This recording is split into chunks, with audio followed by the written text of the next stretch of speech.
Hi guys, welcome back to the channel. Thank you so much for clicking on this video. As you can tell from the title, today we're going to talk about Marsau and Latisha Scott from Love and Marriage Huntsville. So before we get started, let's go ahead and put the disclaimer out there. All the information in this video is alleged. All commentary is in my very own opinion. This video is strictly for entertainment purposes only. Let's go. Hi guys, so if you are returning to my channel, welcome back. If this is your first time here, welcome. Please go ahead and smash that subscribe button for me.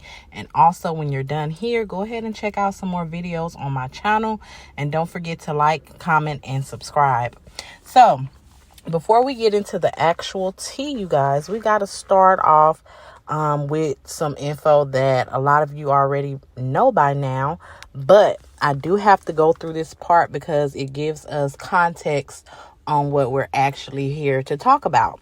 So there has been an update in the Scout versus Zen Garden lawsuit. If you don't know, Marsau, who is actually a general contractor and owns Scout's Industry, he filed a lawsuit back in June of 2022.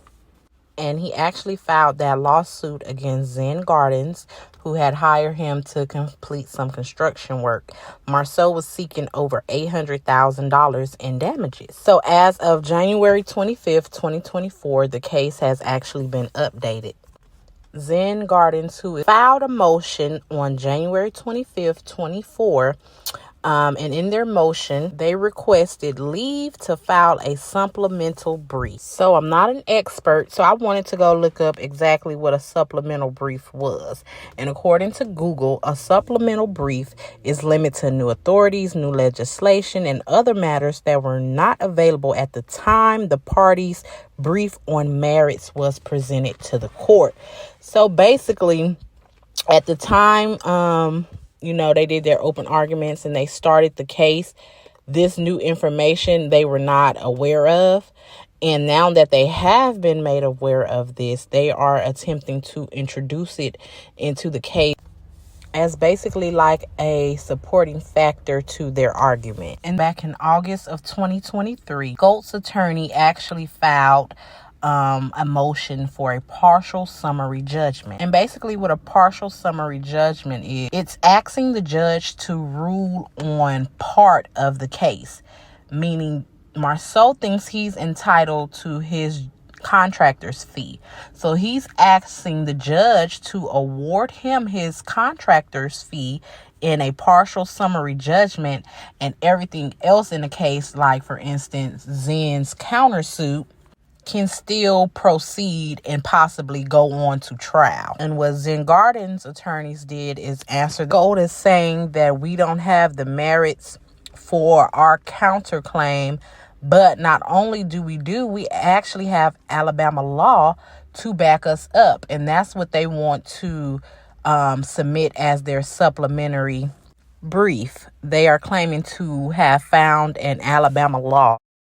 Now, me personally, I find it so funny that Marsau, who is the owner of Scout, and his attorneys have the audacity to go into court and basically say, no matter if we breached our contract, no matter if we fucked up a job, we're still owed our contractor's fee of $350,000. So to me, looking over this case, Marsau is really not trying to argue against anything, but he's trying to put the blame on Zen Gardens. He's not really denying that he didn't complete the projects when he was supposed to, or that, he messed up some things. He's saying, oh, that's on Zen Gardens. They knew I didn't have the experience in building these type of developments.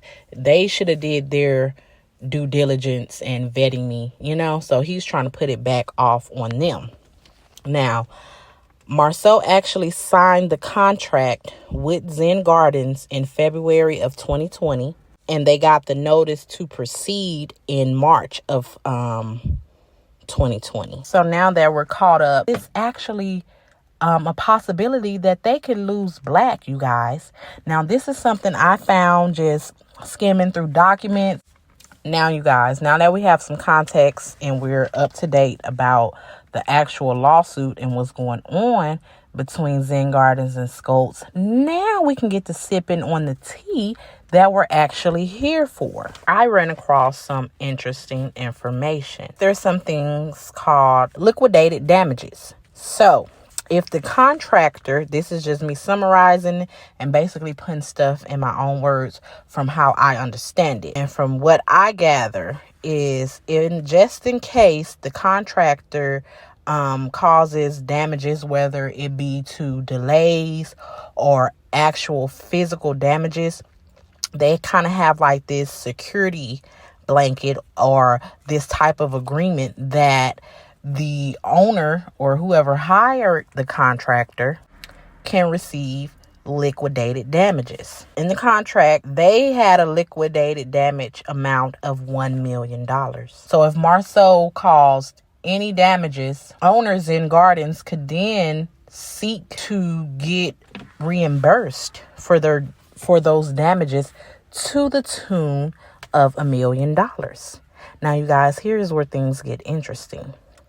So in order to secure that, he had the capital to back up that $1 million, guess what Marsau did? And guess what Latisha let him do? He actually provided some of their property as collateral, you guys. Yes, Marsau put up Blaque as collateral for this project. So if anything happened and Zen Gardens needed to come after him, he needed to prove that he would be able to pay that $1 million. And what he did was put up the property along with $100,000 from a deposit account. Now it gives the addresses, and I was familiar with these addresses because y'all know I'm nosy. I've been looking up certain things. So I said, that's the Blaque lot. That's the building for their Blaque Cigar Lounge. And yes, we're going to read this, and it will also be on the screen. So it says, to secure the liquidated damages provisions contained herein, contractor agrees to execute a separate security agreement providing for the pledge of a $900,000 security interest in real property located in Huntsville, Alabama, and a $100,000 security interest in a deposit account. The reason I said Latisha let him do it is because the Blaque Cigar Lounge is actually under Latisha's business, Infinity Property LLC. I also want to add that Latisha actually took a mortgage out for a little over $1 million on the Blaque Cigar Lounge in April of 2022. So that's only a few months before Marsau filed the lawsuit. And before y'all even ask, yes, I checked the property taxes on that property for the Blaque Cigar Lounge, and they currently owe $3,100 in property taxes on the Blaque Cigar Lounge. So what do you guys think about this? What do you think about Marsau using his real estate property in order to secure this job with Zen, and then messing it all up, and he can possibly lose more than I thought he could lose? What do y'all think about that? He put his wife's property up as collateral. I don't know if they're gonna come out of this on top. What are you guys thinking about them still owing property taxes on all of their properties? So Stormy is not the only one in the Huntsville streets that's not paying their bills. What do you think about Marsau using their property as collateral to secure this job with Zen Gardens and then fucking it all up and possibly risking losing their property? I just don't get that. So you guys don't forget to like, comment, and subscribe, and I'll see y'all in the next one. Bye.